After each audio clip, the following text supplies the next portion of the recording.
Today we are honored to have Andrew Graham who's coming to discuss another topical issue. Always talking about children, when they should start training, strength and conditioning for training. Should they do it? Should they do it? What is the right time? Does weight training stunt children's growth? And we see Andrew has a history as a biokineticist.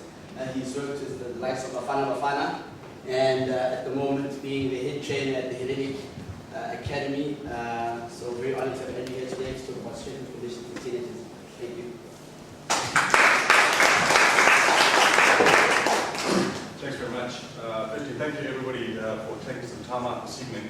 Hopefully, I guess Amelia mentioned previous talkers, certainly don't fit in the same realm as some notes, but hopefully you'll get some practical applications from tonight.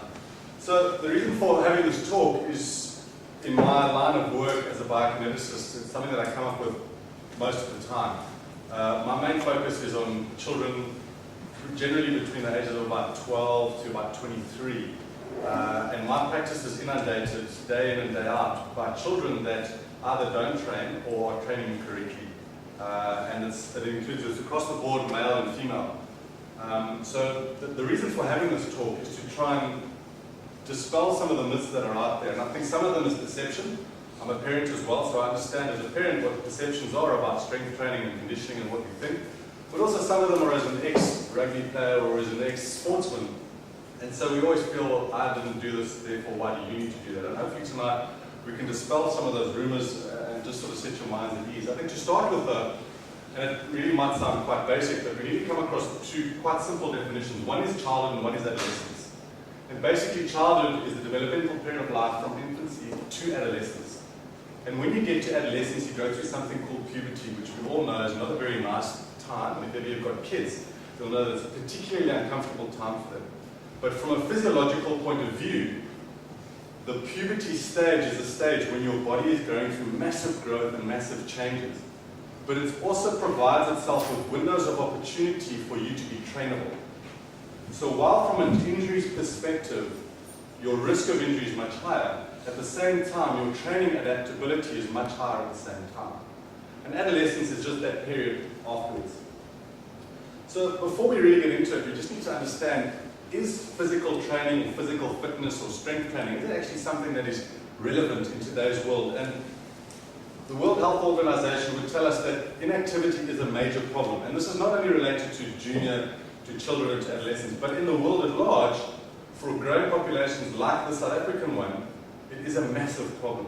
I'm sure you're all aware of the recent stuff that's come out in the press about South Africa being the third largest or the third most obese country in the world. And stats like this are more alarming. In today, what I'm going to do is I'm going to be presenting a number of research articles. I'm not actually presenting them, but just keep going back to the research, because that's really what it's about. But there are a number of researchers over the last while that have identified that the current muscular strength levels of school-age children is decreasing. So in a study that I conducted, and it never got to publication, it was more, I was asked by a school to understand why they had to send 65 to 70 of their, I've got to be careful how I put this, of their sportsmen in a year for surgery. And it happened to be an affluent school within a 5-kilometer radius of ETA currently. And basically what we did is we looked at a number of variables, and the one that played the most impact happened to be their physiological status. So what we did is we did push-ups, sit-ups, and pull-ups, and those were 3 very easy measurements. They are much better measurements to take, but they were the only measurements that we could use and then backdate 10, 20, 30, or 40 years. And the results, I think, for the school were quite alarming, because at that time, the boys coming into high school, grade 8, were way weaker than those people 10, 20, and 30 years previous to that. The net result being that the under 13 or under 14 rugby, hockey, or swimming coach was getting boys that were between 20 and 30 and 40% weaker than the boys 10, 20, or 30 years before that. But the training methods hadn't changed. So it's relevant nowadays that when we look at it as parents and we say, well, we didn't have to go through that. We didn't, because we were these guys that were probably around here and possibly around here. For those of you that weren't around here, that's your starting point. And I think that does play relevance as to why we then need to consider whether or not we get involved. So the first myth that I want to try and dispel is that strength training is harmful to children under the age of 16. And again, I have to say it's a perception. I get it in my business all the time. My kid can't start strength training because it's not right for them, it's bad, it's going to stunt their growth. Then on the other hand, you get the gyms which say you can become a member, we want your money, but you can't use the weight section. And that is a myth. If used incorrectly, yes. If used correctly, definitely not. So, as I said, I want to just point out to you that headline, and some of that comes from an article that was submitted in the British Journal of Sports Medicine. Now, in our community, in the scientific community, the British Journal of Sports Medicine is probably the primary article, the primary journal that you get anything published in. And it was a review statement, they call it a position statement on youth resistance training, and it was only issued in 20th of September 2013, so this is very recent. And what these researchers have done is they've gone through 250 odd articles over the last 2 years that have been published. And basically, what they've come up with is to say that regular participation in youth-resistant training can reinforce positive health and fitness adaptations and sports performance enhancement. So that in itself is the first building block to proving that science is going to be in support, or science is supportive of this. And it's important to note that it's positive health and fitness adaptations, because not only do we need to improve sporting performance, but resistance training also improves health. And I could show you 10 or 20 of those studies that would go about to show how it improves body composition, how it improves muscle to weight ratios, etc., etc. Fitness adaptations, and obviously sports performance enhancement. And I think this becomes quite topical nowadays, especially when we consider what's going on at an international level and what the level of sport is like at a high school level as well. What they do go on to say, though, which is probably a little bit more important as to where this talk is taking place, is that qualified professionals need to be used, and they have to be consistent with the needs, goals, and the abilities of the children and the adolescents. So we can't just use anybody to give out these programs. They have to be suitably qualified. And possibly that's where the myth started, is that strength training, if done incorrectly and if done by the wrong person and if it's not managed, is dangerous. But when it's done in an appropriate way with the needs of the client and the goals of the client in mind, it can be very, very beneficial. So if we add to that, we understand that the various forms of resistance training, and there are too many really to go through, we can do that at the end if you feel it needs to. But you can show improvements in strength, power production, running speed, change in direction speed, and general motor performance. Now, if any of you are coaches, you'd realize that those are some of the fundamentals of sporting performance. We often say in a soccer environment, we often say that speed and agility is the key to success. If you have neither, you can be the best ball player, but if you don't have the ability to change direction and to run fast, your ability to be a good footballer is going to be reduced. And I'm sure you could say the same thing for a lot of other sports. So the fact that resistance training can improve that has massive implications. And the second point here is to reduce the incidence of sport-related injuries. And again, this is what I get in my practice. When I consult with people, particularly swimmers of late, obviously the swimming season just started, a lot of the swimming injuries that we get are through muscle imbalances. And if it's not through a muscle imbalance, it's through a muscle weakness. And if only kids were doing a structured resistance training program, those imbalances wouldn't exist, therefore those injuries wouldn't occur. And again, I think I've included this one just because this is one for all the parents out there, because this is a common one. But surely if I do resistance training, I'm going to turn into a dwarf. It's going to stunt my growth. Not at all. There's absolutely no science. And this is not new data. This is from 1992. So this is 20 years old, and still we are holding on to the premise that resistance training and strength training has a negative effect on our growth and maturation. So when we look at strength training changes, we need to understand that there are two distinctive points of this. One happens in pre-adolescence, which is pre your PhD, and your PhD is your peak height velocity. So that is the speed at which you grow, and I'll explain that now. So the strength gains that happen before puberty, so to speak, occur due to maturation of the nervous system, which includes motor recruitment, firing frequency, and synchronization. So in other words, you have no concern as a parent or as a coach or as a trainer that any child before puberty is suddenly going to get buff and going to get big muscles, and it's going to slow them down. What it also means is that by motor recruitment, it means your body becomes more economical. It learns to fire the right muscle at the right intensity at the right time.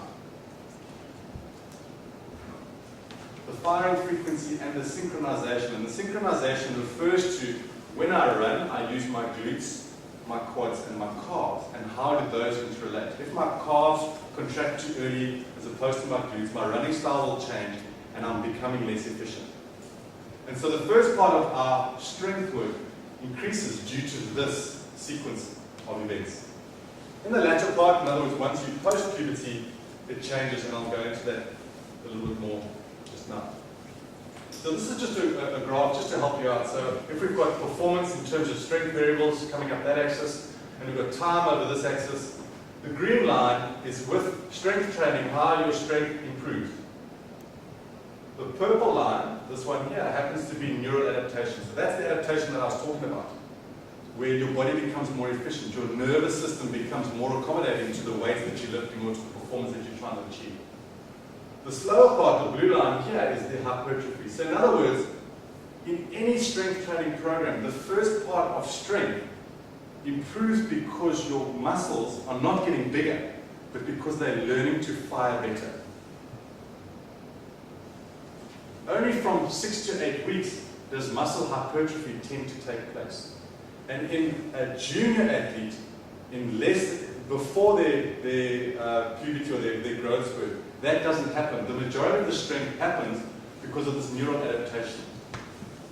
Post-puberty, it happens because of the neural adaptation, but then you get the added effect of testosterone and growth hormone and skeletal changes. So then you actually start to develop and start to build muscle. And again, it comes about, and I'm trying to explain this to a lot of my parents of patients of mine, in that if you're giving your child creatine or protein supplements and they haven't gone through a growth spurt, you're wasting your money and your time. So when we talk about puberty, we've got to understand that firstly, puberty happens at different times for boys and girls, and the differences here are quite significant. So from birth to the first year, the spotted dots really just indicate where our bodies grow. I don't know if you saw the little baby outside, and you can see that where they grow generally is going to be around this area around here. And that's why you see babies need a lot of core control. If they don't have control around their core or their abdominal area, they can't walk, they can't crawl, etc., etc. So to go through all those development stages as a baby, as an infant, become vitally important because this is the area of growth. When you go through your first growth spurt, and this generally happens in primary school, which is no wonder why we get a lot of injuries happening in the lower limbs, because the lower limbs is where the majority of the growth occurs. So again, you get boys and girls that walk out of school, they get sore knees, it's something called Osgood-Schlatter disease, and you get sore ankles, which is called Sever's disease. And this is because this is the primary area where your body grows. So when kids are sort of coming out of when they're coming out of primary school into high school, if you watch them or you look at them and say, geez, long legs, short upper body. Awkward. Awkward. The next growth spurt that you go through happens to be around this area, and this can generally happen between 15 and 17 years of age. And this growth spurt happens in your spine and in your back. So where do we expect the next set of injuries to occur? And we get this all the time in our cricket bowlers, because they're putting immature spines under pressure, but immature spines that are growing all the time. And the only way we can identify this is if we're measuring two simple things, height and weight.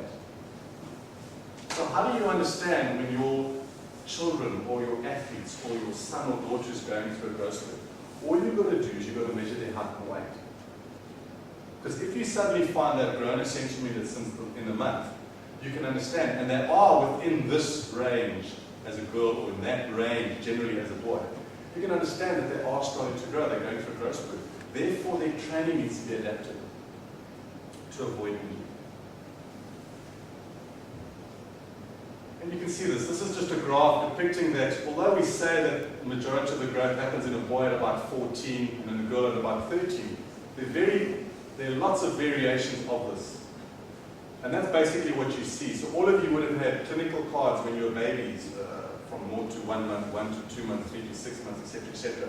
And what happens is your growth slows down until you get to this phase. And the only reason why kids get, or one of the major reasons why children get injured around this phase, because we actually don't know that they're going through this phase. And it doesn't require scientists. It doesn't require oxygen tents. All it requires is a scale and a height measure or a door frame. Because you'll be able to then predict as and when they're going through that. And when they start to go through this phase, that's when things start to change. Possibly something interesting up here, that strength gains occur plus minus a year after an increase in height and weight. So what we generally see is kids grow. And when you grow, your bones grow first. And you would know, if I had a guitar here and I tightened the guitar string on the side, as I was picking the string, you'd hear the chord go higher and higher. And if you can imagine that's your hamstring muscle, as your leg gets longer, your hamstring muscle gets tighter and tighter. So one of the resultant problems that we have as you go through growth, it gets stiffer and tighter.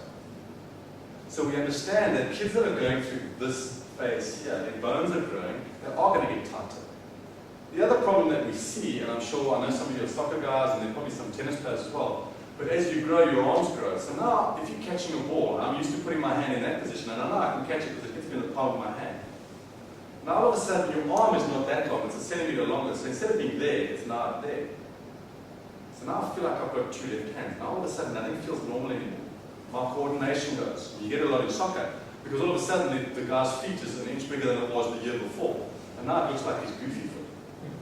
And as parents, as adults, as coaches, as trainers, we've got to understand it because you can't get frustrated. All we've got to do is we've got to revert back to the basic skills again and say, this is what we need to do. I can understand why you're going through this. It's not you're not going to be a bad soccer player or a tennis player.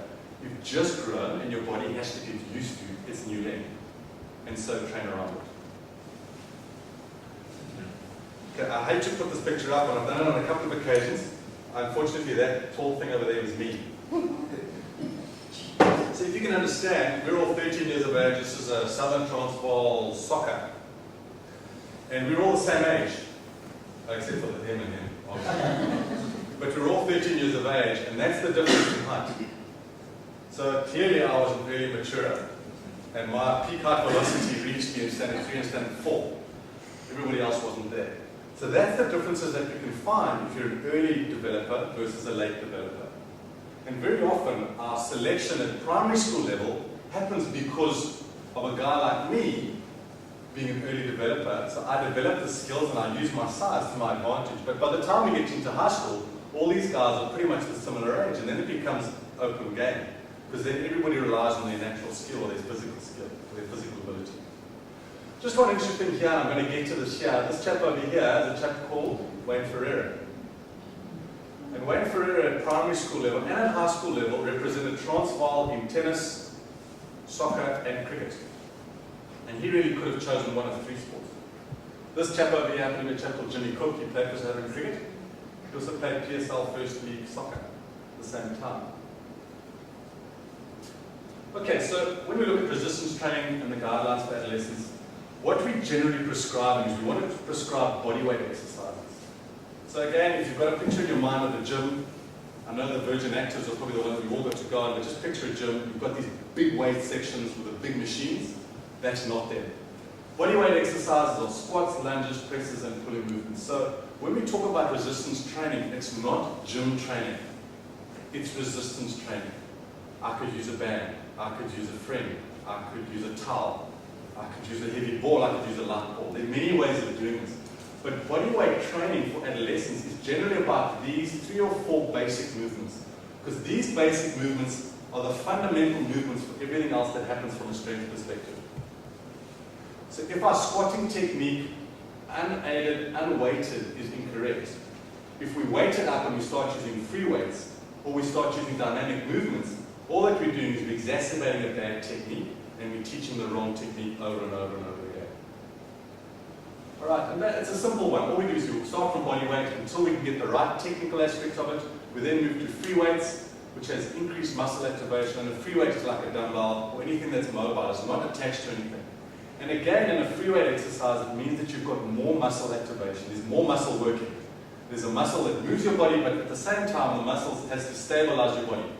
When you're moving into a gym scenario and you've got a machine, the machine controls the movement. It creates a unilateral movement. So, as an example, like a press, a machine press. You're pushing up, you're pushing back. It's very good to develop your chest muscles, But the shoulder muscles don't work because they don't have to start controlling the movement up and down. If you're doing a push-up, you have to control that movement up and down. And so what you find is that the training adaptations from this is far better than if you did go into a gym environment and start using machine ones.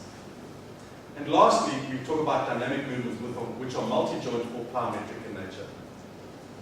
And again, this is probably a very contentious issue because a lot of people tend to stay away from the multi-joint movements or from the plyometric stuff. Purely because it's fast and it's quick and the risk of injury is potentially high if your technique is wrong. If your technique here is right, you can transfer that into having good technique here. And the reason why we want to end up with the plyometric movements is because our bodies are both clever and stupid. But if I train my knee to move at 100 degrees per second, it's going to work well at 100 degrees per second. If I train it at 60 degrees, but I want it to work at 100 degrees, it doesn't make a transfer from 60 to 100. So that means that it's not working at all. So you don't get a transfer at 60 degrees to 100 degrees. So if we're doing a squat exercise and we're doing it really slowly and controlled, it doesn't mean that my jump height's going to improve. It means that my squat rate at that speed is going to improve and my muscles will get stronger. But we have to guide the body into working it plyometrically. To say, right, part of plyometric strength or part of speed is to have a strong body. We've made that leg strong. Now let's get that leg to work over a short period of time and to be able to explode. Hence, wide chain. Okay, so some resistance training guidelines for adolescents. Most of the research that we get is based on the 1RM. And I don't know if any of you are training kids or if you're involved with kids, but the 1RM is something that in this country we tend not to use a lot. The 1RM is a 1 repetition max, so how much you can push in 1 repetition. It's quite a dangerous activity to do, but it's probably the one that most science has written about. But a general rule, the volume is inverse to the intensity. So in other words, if you're training a lot, your intensity has to be less. If you're training less, your intensity can be a lot. And the two are vice versa. Alright, so basically whenever we're testing or we're training in this range, we've got to look for technical competency. And I think that's crucial. And again, we can look at this from a strength training component, but if we're training or coaching kids, we've also got to look at the technical aspect as being the only indicator as to how and when to proceed. You can't progress a child along any continuum, whether it's a coaching a skill or a fundamental movement, any quicker if they don't have the technical competency to complete the exercise appropriately. Alright, so an appropriate repetition range should be prescribed to develop technical competency, and progression occurs once the technical demands have been satisfied. So I can't tell you that it's 2 sets of 5 or 3 sets of 10, because each child is different. Each child will come to me and say, right, I think I've got strong legs, and I'll show them the movement, and their strength lasts for 7 repetitions. And after 7, they start throwing their bum out or their arms go sideways. And all I've got to do is you go say, right, so your limit is 7, so what we'll do is do 3 sets of 6. That's his program. Somebody else's program, they can go to 15 or 20 before they fatigue, before their technical competency is out. So in this instance, there's no set guideline. It has to be individual. It has to be prescribed individually. Generally, smaller sets with less repetition is required, 2 to 4 sets, or between 6 and 12 reps is required. And that is, there's probably about 30% science and about 70% my involvement in that, just from what I see on a day-to-day basis. But again, this is generally left up to the whole rule that it's got to be technically competent to start with. So in terms of the first myth, it's just simply not true. It's not harmful at all. The second myth that I want to go through is the more practice I get, the better I'll become in my sport. And I think this was popularized by a number of recent books. I'm sure you've all read Outliers, that famous book, and it talks of 10,000 hours. Phenomenal for the first time you read it, and you think, wow, if only I carried on playing sport. And also, if only it was that easy. I don't know if you've read the second follow-up book written by somebody else, John Brenkus, and he talks about appropriate practice. So what he does is he works on Malcolm Gladwell's initial plan of 10,000 hours, but he says that it can't just be any 10,000 hours, it's got to be appropriate 10,000 hours.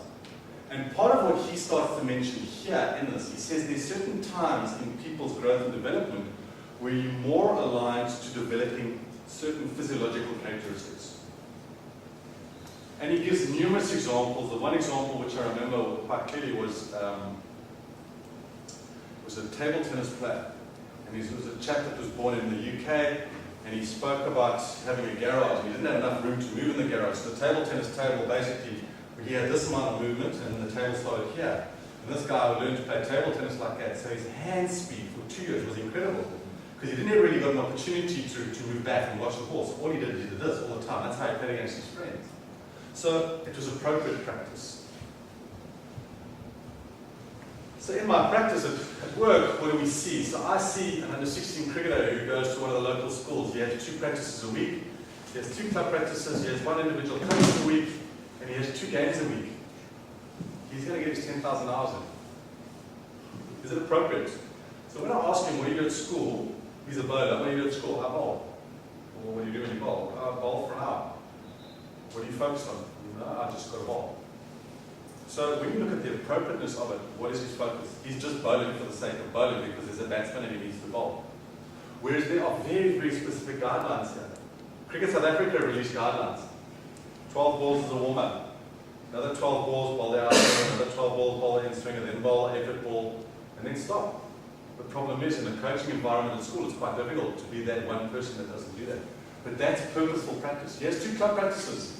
He's a youngster, he's 16 years of age, so what does he do? He's the bowler, he's the net bowler. So he goes into practice, only 3 other guys in the net that can bowl because the rest of them are old farts like me. And so he's got to just bowl. Then he has 1 individual coaching in a week. So now he gets individual attention, but now he gets taken into an indoor net and there's only 1 bowler. And this happens after a school practice. So he's just bowled for 60 minutes here, now he goes for an hour worth of coaching. And he plays 2 games a week, 1 for school and 1 for club.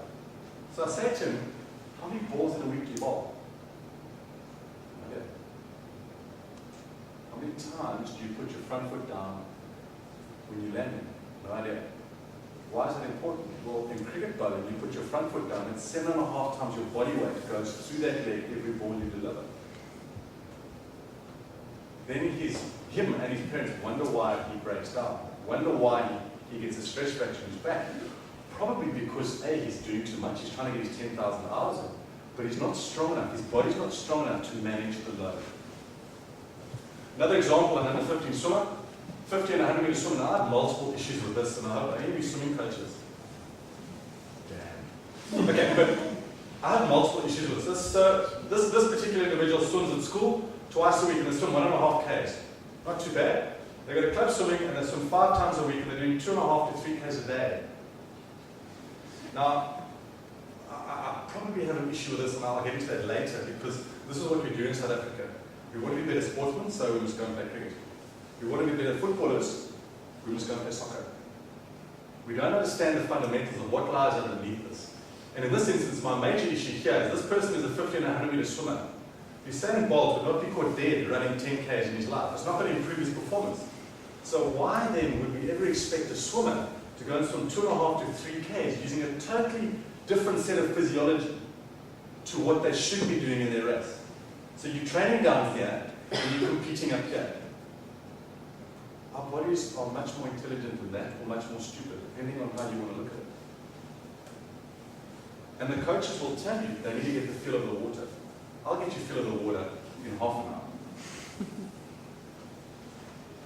Okay, so the net result of this is that we have inappropriate loading on their developing skeletons. So if we're just looking for the hours, we're going to get way too much overloading, and this comes over and over again. You create muscle imbalances which are caused by repetitive training and execution. You take our swimmers. Swimming controls only one part of your body. You look at all the swimmers, and then you've got swimmers that you know, watch, they all walk around like this. Towards the other side, they all walk around wide. Their lats are overdeveloped. Your lats come and attach underneath your arm. When they get tight, they do that. They can't lift their arms up above their head without arching their back because they're so tight. And as soon as you mention that to the swimming coach makes you remarkable, because I'll tell them the reason why they do that is so that they start dropping their hips in the water. How do you know that? Well, because every time they lift their hand up, they do that. So when they lift their hand up to get their hand in the water, they're going to do that. Wow. That's rocket science. Okay, so we develop muscle imbalances, and that's a big issue for our swimmers. Swimmers' shoulder, water polo players, throwers, anybody that you got, they create muscle imbalances. And if the back part of their upper shoulders were trained, the problem would go away, which means that your training can progress. There's no planned development of skills and physical capability. You either have it or you don't.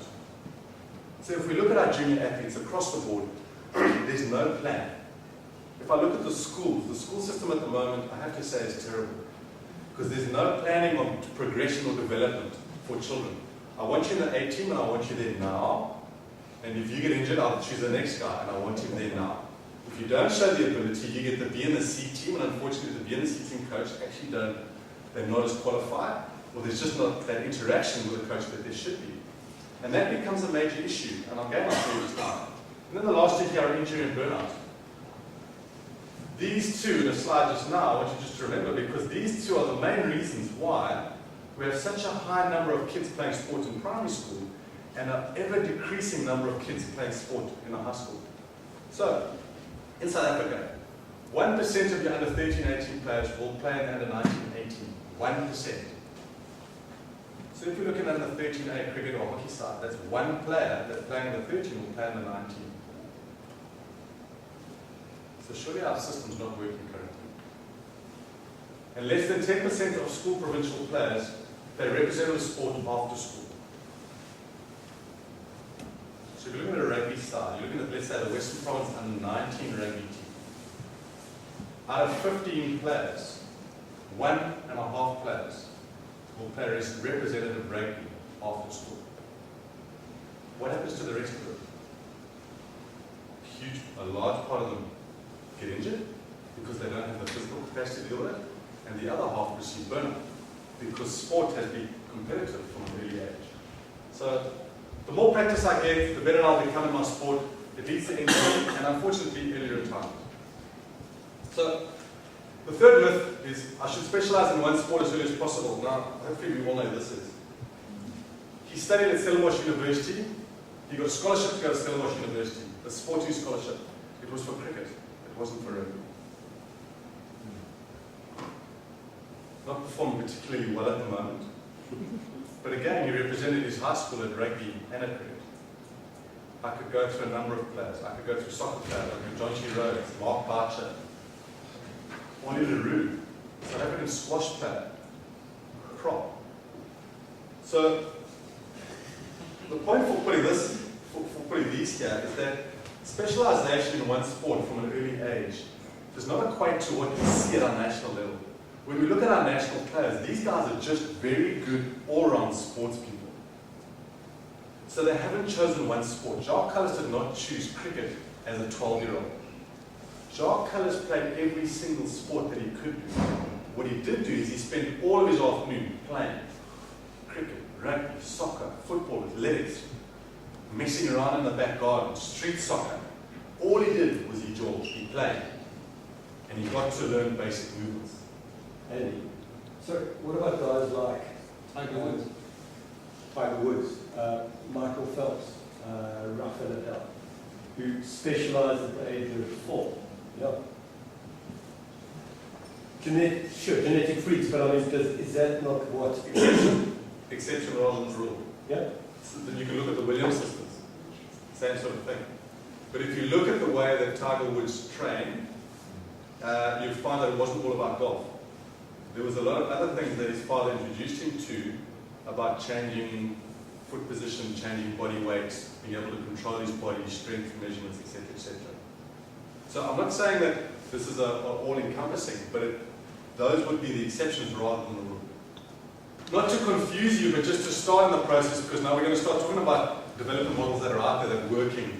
Okay, we have multilateral movements, multilateral learning, which happens here, and this is sort of the initiation of some basic movements.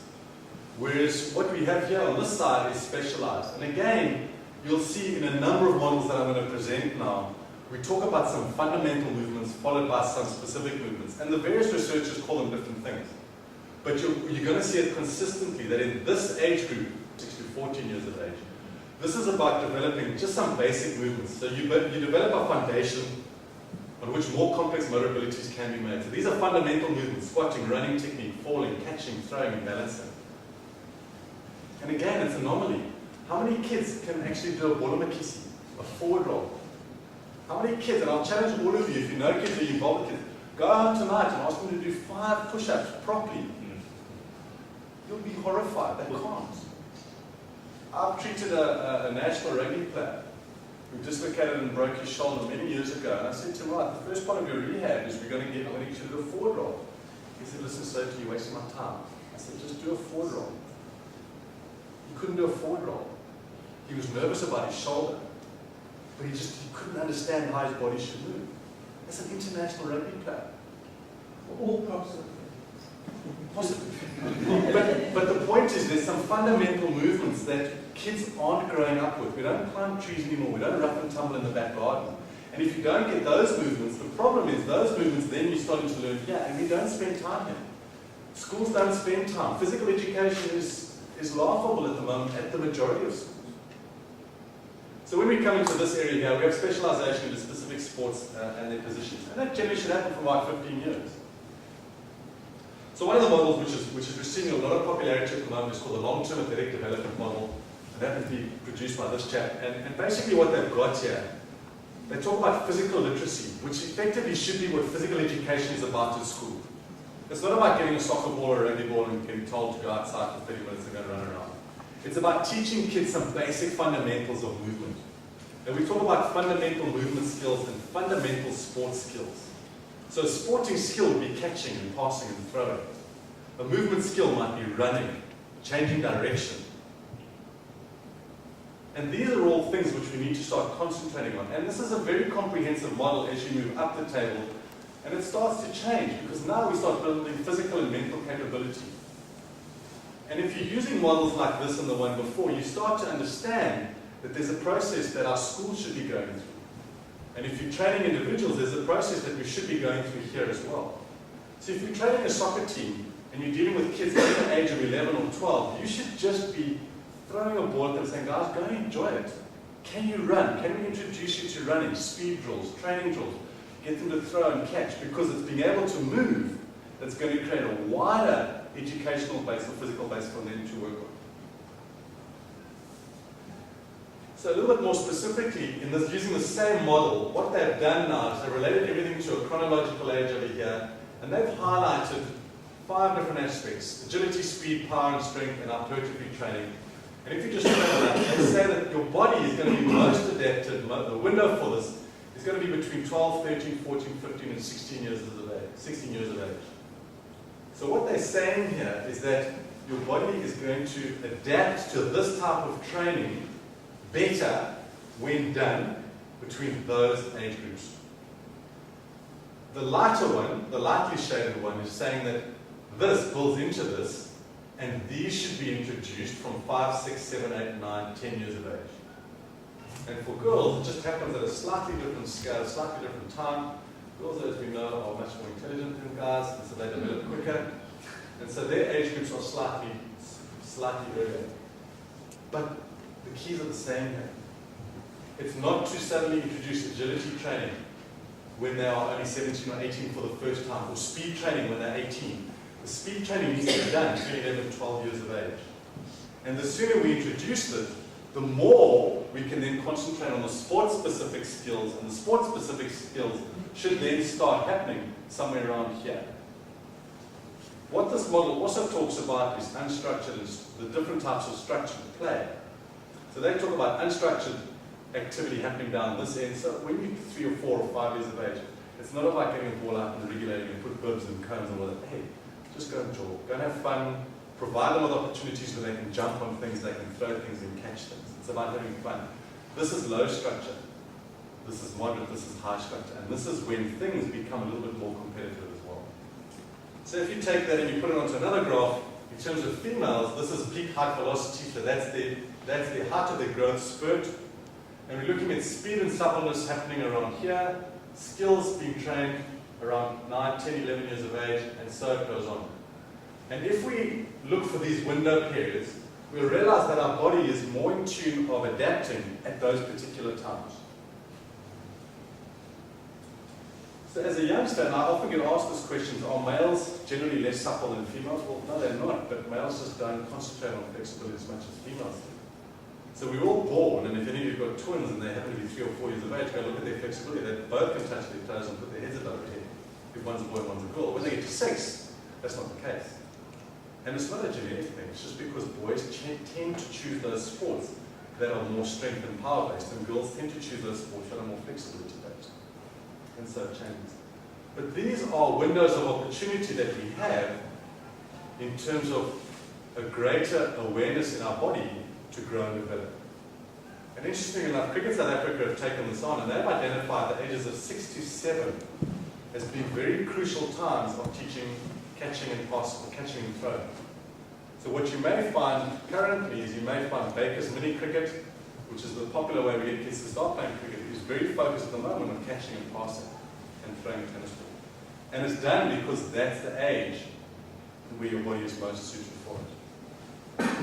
So in brief there, aerobic conditioning should only be done once you're 21 years of age. So if you're really looking for an aerobic program, I want to get so much fitter because I'm going to do X, Y, Z, you should only need to do that at 21 years of age. On a year-by-year basis, our aerobic capacity as kids improves all the time.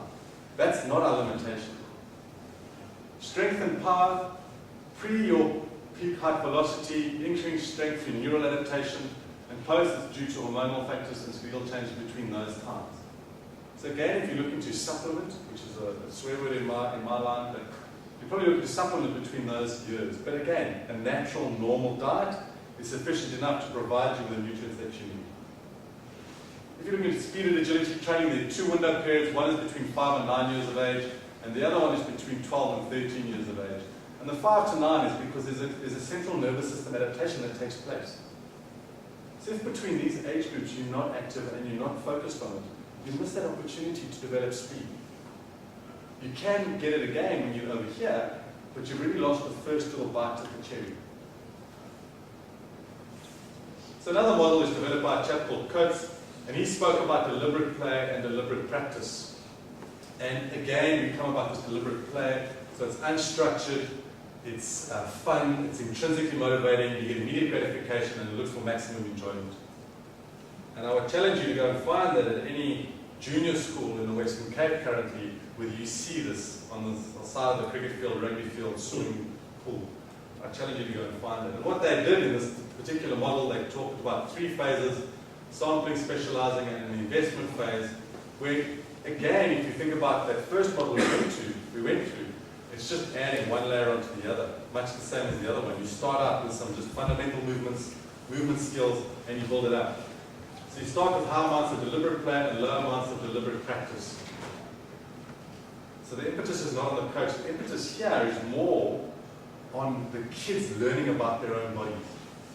I had an interesting conversation the other day with a chap called Paddy Upton, who's been involved with IPL and South African cricket. And we were chatting about the Australians. It's always nice to talk about the Australians in a negative way. And what we've realized is that Australia stick to science 100%. So what they've done in the cricket sense, they've gone back to their roots, and Cricket Australia came up with very specific guidelines as to how much each young player should bowl. So what they've said is that if you're 13 and you're in the 18, you need to bowl, let's say, 5 overs a day, and you can do that for 3 days. And if you get to want to bowl 6 overs a day, no, you can't. If you're coming back from injury and you just want to get into the groove, no, you can't. And they've adopted that process where it's very rigid. The problem that they've come up with is that these kids who started with this process 10 or 15 years ago now don't understand their bodies and they don't know how their bodies work. So when they have a technical fault, they actually don't correct it themselves. And it's a nice thing because they're Australian. And if you look at Australian cricket at the moment, it's in dire straits because they can't find an opening bowling team. Because they get one for one test and then somebody breaks down and they get one for the next test. Because we feel, and this is just 2 of us talking, is they haven't done enough deliberate play. They haven't played around with it to learn their own technique. And then in a very casual conversation with Gary Kirsten, we realized he's along the same lines. He feels that kids should be taught very minimally at a young age. They should be taught 1 or 2 basic skills, and the rest of the time they must go and learn how to use their bodies. Learn how to use it, learn what to do, learn how to adapt it. So that when they get to 15 or 16 years of age, you can then train it, but they know how their bodies react and how they respond. And the last one I'm going to talk about is Abbott and Collins, and that's determinants of potential and determinants of performance, and qualities that show your physical, emotional, and psychological potential. So what is your potential for exercise? What is your potential to be able to complete a sport or a movement? versus what are the determinants of performance. And these were sport-specific elements. And these become more important the older an athlete gets. So your technique in swimming becomes more important. Your way of throwing your way of throwing a javelin becomes more important the older you get. But the determinants of potential is, can you activate your core? Can you have the leg strength? Do you have the run-up speed? Do you have the shoulder strength? Do you have the coordinated movements to do it? And in this particular one, what they did is they just added a last stage onto here, and they just called it the investment stage, and increasing the quality of the training and the support the athlete receives. And again, if you look at a South African model, we don't do this. We're very short on quality, and we're very skimmed on the support that our athletes receive at any level. And it doesn't only, I'm not only talking about provincial or national level, at any level, we are very skimmed on either of those. So do we adopt any of these models in South Africa? And this is an article that I picked up out of the South African Sports Medicine Journal.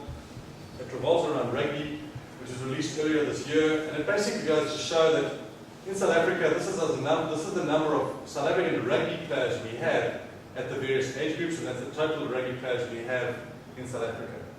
That's New Zealand, and that's Australia. So I think the interesting thing is to see, we've got 470, and they've only got 131. So we've got a much bigger base to choose from. I think the concern here is that in South Africa, the number of players decreases with age. So from preens to teens to seniors, we get less. New Zealand has the same trend. The funny thing is, though, Australia doesn't. And if you go back, and in this article, they actually highlighted the differences between Australia, New Zealand, and South Africa. Australia has a very, very good development program where they start at a junior level, and the junior levels are not about tackling and rucking and mauling. The junior levels are about passing, running, catching, fun, enjoyment. Much the same as what rugby South Africa are starting to do on a very slow basis with tag rugby. So I don't know if you're aware of tag rugby, but tag rugby takes the physical component out of the rugby, the contact out of it, and what it does, it creates a running opportunity, running, catching, passing, looking for space, as opposed to the bigger, get the ball, put it under his arm, and everybody hangs on to it. And that's what they're doing here. And they have a feeling that those development programs are the ones that cause more and more people to be attracted to rugby because the injuries are less, the enjoyment is much more. And in fact, more and more people are playing rugby as they get to senior level, whereas here, less and less people are playing rugby. So the third myth is, should I specialize in one sport? No. Follow a development model that aims at developing fundamental skills, followed by sport-specific skills. Okay, so the last one I want to go through is, should teenagers train hard or not? So just to give you an idea, this is a swimmer that I've started treating recently. We've got Monday practice, and I haven't got that wrong. One is a school practice, one is a club practice. In this instance, there's early morning swimming at the club, school practice, and again, club practice afterwards. And so they have a total of 13 hours. If you look at an overseas swimmer, or a swimmer of mine, or that has gone overseas, she's exercising for 11 hours. It's only 2 hours less, not significant at all. But the breakup of what she does in terms of swimming, strength, and running is considerably different. And she is a swimmer. She happens to be at a university overseas in America, which has a very strong relationship with Olympic medals and with Olympic gold medalists. And I would anticipate that the program that she's on as an 18-year-old girl is better than that. And the reason being is that, number one, she's including strength work into it, but there's also some fundamental skills, movement skills, capacities that she's using in this instance to then train her. So it's all about the training load. It needs to be managed, both in the season, the maturation of the athlete, and the current growth status, age, and the training history. And I can't stipulate the time in the season enough. All too often I get people that come to me and I say, well, tell me about your training. Yeah, I've started training, I'm doing 5 days a week, and how long have you been training like that for? 3-4 months. We need to build in periods of high and low. Any of you that are runners and you're wanting to run a 21k run, what do? We just start out 3 times a week. I'll do 2 short runs and a long run on the weekend, and that's how we go. And we do it for months and months and months. We can't understand why we can't break a minute, an hour 45. Why don't we break an hour 45? Well, we're not looking at where we are in our season. We're not changing anything.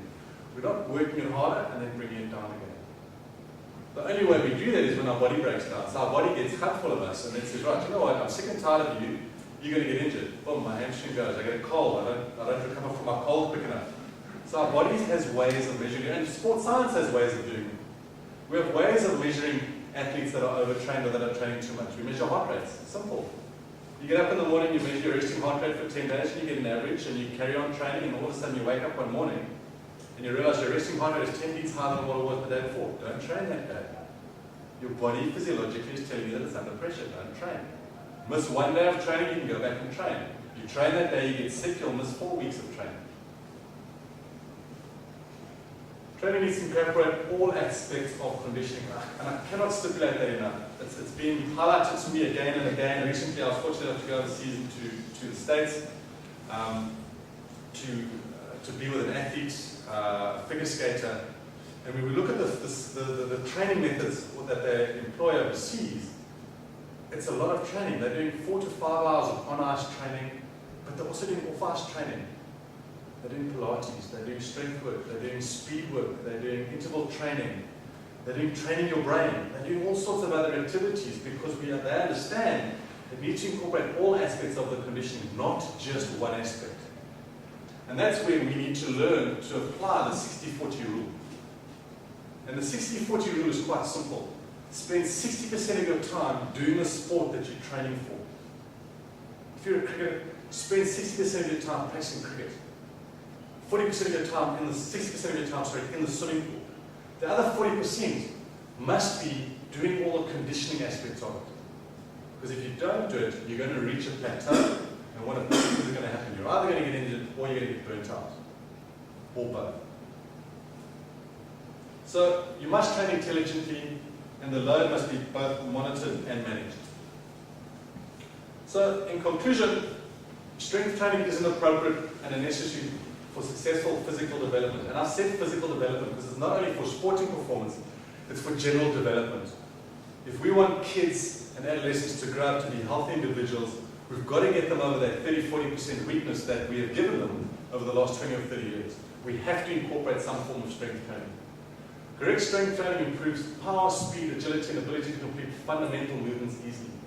So if you're training or coaching people for sport, if you're stronger, it improves power and speed. Power is a function of strength over time.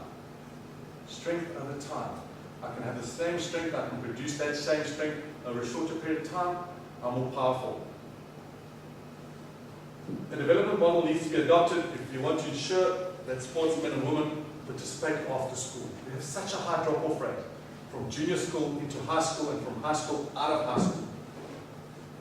It's more of a global phenomenon than it is just a sporting phenomenon. If we don't have kids and young men and women that can participate in sport after school, we already are facing a massive epidemic, but it's only going to get worse. Again, I would challenge most of you to go to UCT or go to any college and look at the first years, look at the quality in terms of physical attributes of a first year student nowadays, and there are exceptions, to those first year students of 10 years ago, and you'll be left in no doubt as to what's happening and what physical condition kids are in nowadays. And the last point that I wanted to make is we need to use appropriately trained individuals because they are key to determining the success of any strength and conditioning program. And I cannot stress that enough. The wrong person with the wrong information at the wrong time can be totally detrimental to it. So if you are involved with kids or you coach or you train, make sure that you've got somebody you can consult with somebody that is knowledgeable in terms of the training aspects of it. Because the wrong thing will hurt and injure and cut a career short. Good. Thank you very much. Are there any questions?